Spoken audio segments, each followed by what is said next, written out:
Hi friends, എല്ലാവർക്കും easy recipe മലയാളത്തിലേക്ക് ഹൃദ്യമായ സ്വാഗതം. അപ്പോൾ ഇന്ന് വന്നിരിക്കുന്നത് റെസിപ്പി ഐറ്റംസുമായിട്ടൊന്നല്ല കേട്ടോ. നമ്മുടെ അടുക്കള തോട്ടത്തിലൊക്കെ കാണുന്ന പച്ചക്കറികളിലൊക്കെ സാധാരണയായി കാണപ്പെടുന്ന വെള്ളീച്ച, ഇലപ്പേന്, അതുപോലെ പച്ചക്കറിയിൽ കാണുന്ന ചെറിയ പേനുകൾ, അതിൻ്റെ ഒക്കെ നീരൂറ്റി കുടിക്കുന്ന കീടങ്ങൾ, അതുപോലെ വൈറസ് രോഗങ്ങൾ പരത്തുന്ന കീടങ്ങളൊക്കെ ഉണ്ടല്ലോ. ഈ കീടങ്ങളൊക്കെ എങ്ങനെ നമുക്ക് ജൈവപരമായിട്ട് അകറ്റി പച്ചക്കറി എങ്ങനെ നല്ലതാക്കി നന്നാക്കി വളർത്തിയെടുക്കാം എന്ന് നോക്കാനായിട്ടാണ്. അതിനു വേണ്ടിയിട്ട് ജൈവ കീടനാശിനിയായ വേപ്പെണ്ണ ഉപയോഗിക്കേണ്ട രീതിയും അത് ഉണ്ടാക്കേണ്ട രീതിയും ഒക്കെയാണ് ഈ വീഡിയോയിലൂടെ ഞാൻ പറയാനായിട്ട് ഉദ്ദേശിക്കുന്നത്. അപ്പോൾ കാർഷിക സർവകലാശാല ശുപാർശ ചെയ്യുന്ന വെളുത്തുള്ളി, വേപ്പെണ്ണ, സോപ്പ് മിശ്രിതം, ഇതാണ് നമ്മൾ ഇവിടെ ജൈവ കീടനാശിനിയായിട്ട് ഉപയോഗിക്കുന്നത്. ഈ കീടനാശിനി നമുക്ക് ഉണ്ടാക്കി വെച്ചാൽ 10 മാസം വരെ കേടുകൂടാതെ ഉപയോഗിക്കാമെന്നതാണ് ഇതിൻ്റെ ഏറ്റവും നല്ല പ്രത്യേകത.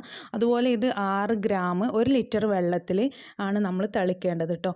6 ഗ്രാം വേപ്പെണ്ണ 1 ലിറ്റർ വെള്ളത്തിൽ എന്നുള്ള തോതിലാണ് നമ്മൾ ഉപയോഗിക്കേണ്ടത്. അപ്പോൾ നമ്മൾ സാധാരണ എല്ലാവരും ചെയ്യുന്നത്, പച്ചക്കറിക്കൊക്കെ കേട് വരുമ്പോൾ നമ്മൾ സാധാരണ എല്ലാവരും ഒരു രോഗം വന്നിട്ടാണല്ലോ അതിന് ചികിത്സിക്കുക. അപ്പോൾ അതുപോലെ തന്നെ പച്ചക്കറികളായാലും ചെടികളായാലും അതിന് കേട് വന്ന് തുടങ്ങുമ്പോഴാണ് നമ്മൾ അതിനുള്ള പ്രതിവിധികളൊക്കെ ആലോചിക്കുക.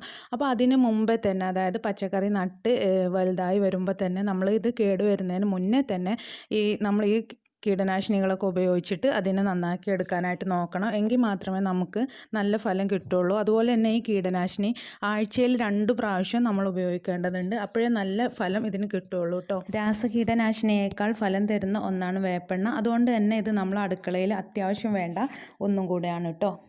കാർഷിക രംഗത്തും ഏറെ പ്രാധാന്യമുള്ള നിരവധി ഗുണങ്ങളുള്ള ഒന്നും കൂടെയാണ് വേപ്പെണ്ണ. ഏകദേശം 200-ലധികം കീടങ്ങളെ തുരത്താനുള്ള അതിസവിശേഷ കഴിവുണ്ട് ഇവക്കെന്നാണ് പറയപ്പെടുന്നത്. അപ്പോൾ വേപ്പെണ്ണയിൽ അടങ്ങിയിരിക്കുന്ന രാസവസ്തുക്കളെ അടിസ്ഥാനമാക്കിയാണ് അതിൻ്റെ വീര്യം കണക്കാക്കുന്നത് കേട്ടോ. പല ആളുകളും പറയുന്നതായിട്ട് കേൾക്കാം, വേപ്പെണ്ണ ഉപയോഗിച്ചിട്ട് കീടങ്ങൾക്കും ഈ വിരകൾക്കും ഒന്നും ഒരു കുറവും ഉണ്ടാവുന്നില്ല എന്ന്. ഇതിന് കാരണം എന്താണെന്ന് വെച്ചാൽ ഇതിൽ അടങ്ങിയിരിക്കുന്ന രാസപദാർത്ഥങ്ങളുടെ അളവിലെ കുറവുകളാണ്. അപ്പോൾ ഇതിൽ ഏറ്റവും കൂടുതൽ അസിഡാർച്ചിൻ കൂടിയ അളവിൽ അടങ്ങിയ വേപ്പെണ്ണയാണ് കാർഷിക ആവശ്യത്തിന് ഏറ്റവും മികച്ചതായിട്ട് ഉപയോഗിക്കേണ്ടത്. ഇതുപയോഗിച്ചാൽ മാത്രമേ കീടങ്ങളെ തുരത്താനായിട്ട് കഴിയൂ. അതുപോലെ തന്നെ വേപ്പെണ്ണയിലെ രാസവസ്തുക്കളെ ഏകദേശം 60 ഇനമായിട്ട് തരംതിരിച്ചിട്ടുണ്ട് കേട്ടോ. ഉയർന്ന വീര്യത്തിൽ ഉണ്ടാക്കിയ എണ്ണകൾക്ക് മാത്രമേ കീടങ്ങളെ ഒറ്റ സ്പ്രേയിലൂടെ ഉന്മൂലനം ചെയ്യാൻ സാധിക്കുള്ളൂ. നമ്മൾ ചെയ്യുന്നത് അതായത് ഏറ്റവും കുറഞ്ഞ അളവിലുള്ള ഇതാണ് ഉപയോഗിക്കുന്നത്.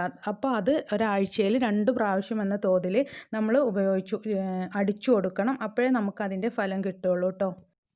ഇനി ഈ മിശ്രിതം എങ്ങനെ തയ്യാറാക്കാമെന്ന് നോക്കാം. അതിന് വേണ്ടിയിട്ട് നമ്മൾ 1 ലിറ്റർ വെള്ളം എടുക്കണം. അതുപോലെ ബാർ സോപ്പ് 5 ഗ്രാം, അതായത് മഞ്ഞ ബാർ സോപ്പ് ഉണ്ടല്ലോ, 501-ൻ്റെയൊക്കെ ബാർ സോപ്പ് പോലത്തെ 5 ഗ്രാം, 20 ഗ്രാം വെളുത്തുള്ളി, അതുപോലെ 20 ml വേപ്പെണ്ണയാണ് വേണ്ടത്. ആദ്യം നമ്മൾ 1 ലിറ്റർ വെള്ളത്തിൽ സോപ്പ് അലിയിച്ചെടുക്കുക.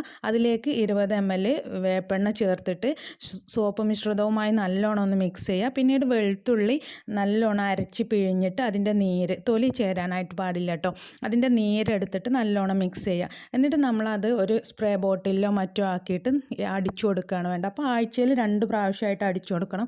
അടിച്ചു കൊടുക്കുമ്പോൾ ശ്രദ്ധിക്കേണ്ട കാര്യം എന്താണെന്ന് വെച്ചാൽ, നേരിട്ട് പച്ചക്കറിയുടെ മുകളിലും ഇലയുടെ മുകളിലൊക്കെ നമ്മൾ അടിക്കുന്നതിൻ്റെ കൂട്ടത്തിൽ തന്നെ ഇലയുടെ താഴെയും കൂടി അടിച്ചു കൊടുക്കാനായിട്ട് ശ്രദ്ധിക്കുക. കാരണം അവിടെയാണ് അധികം വെള്ളീച്ച പോലത്തെ സാധനങ്ങളായിട്ട് പറ്റി പിടിച്ച് കിടക്കുക. നമ്മുടെ ചെടീനൊക്കെ നാശാക്കാനായിട്ട്, കേടുവരുത്താനായിട്ട് പുഴുക്കളൊക്കെ ഉണ്ടാവും അധികം ഇലയുടെ താഴെയാണ്. അപ്പോൾ അവിടെയും കൂടി നമ്മൾ അടിച്ചു കൊടുക്കാനായിട്ട് ശ്രദ്ധിക്കണം. പിന്നെ ഇത് അടിച്ചു കൊടുക്കേണ്ട ടൈം എന്ന് പറയുന്നത് വൈകുന്നേരം, അതായത് വെയിലാറിയ ശേഷമാണ് കേട്ടോ അടിച്ചു കൊടുക്കേണ്ടത്. കാരണം ആ സമയത്ത് അടിച്ചു കൊടുത്താലാണ് ഏറ്റവും ഇരട്ടി ഫലം കിട്ടുന്നതെന്നാണ് ഗവേഷകരൊക്കെ പറയുന്നത്. അപ്പോൾ നമ്മൾ ശ്രദ്ധിക്കേണ്ട കാര്യങ്ങൾ ഇതാണ്. ഇത് ചെയ്യുമ്പോൾ ഏറ്റവും കുറഞ്ഞ അളവിൽ മാത്രം ഉപയോഗിക്കുക. ഏറ്റവും കൂടിയ അളവിലാണെങ്കിൽ നമ്മൾ 1 പ്രാവശ്യം അടിച്ചു കൊടുത്താൽ മതി കേട്ടോ. അതുപോലെ ഇതിൻ്റെ പ്രവർത്തനം എങ്ങനെയാണെന്ന് വെച്ചാൽ, ഈ അസിഡാർച്ചിനില്ലേ, വേപ്പെണ്ണയിലുള്ള അസിഡാർച്ചിൻ എന്ന പദാർത്ഥം ഈ കീടങ്ങളുടെ ശരീരത്തിലേക്ക് കയറും. അങ്ങനെ കയറിപ്പോയാൽ അവയുടെ വളർച്ചയെ മുരടിപ്പിക്കുകയാണ് ചെയ്യുന്നത്. നമ്മൾ അടിച്ചു കൊടുക്കുന്ന വേപ്പെണ്ണ മിശ്രിതം ഈ ശരീരത്തിൽ, അതായത് ഈ പ്രാണികളുടെ ശരീരത്തിൽ എത്തുന്ന ആ നിമിഷം തന്നെ അവ ചത്തുപോകുന്നു. അല്ലെങ്കിൽ അവയുടെ വളർച്ചയെ നിലക്കുകയോ ചെയ്യണം, അതിൻ്റെ വളർച്ച ഇല്ലാതാക്കുകയോ ചെയ്യാണ്. അങ്ങനെ ആകുമ്പോൾ അവ നശിച്ചു പോവുകയും നമ്മുടെ ചെടി സംരക്ഷിക്കപ്പെടുകയും ചെയ്യുന്നു. അപ്പോൾ ഇതാണ് ഇന്നത്തെ വീഡിയോ. ഇൻഷാ അല്ലാഹ് നെക്സ്റ്റ് വീഡിയോയുമായി നമുക്ക് വീണ്ടും കാണാം. അതുവരേക്കും ബൈ.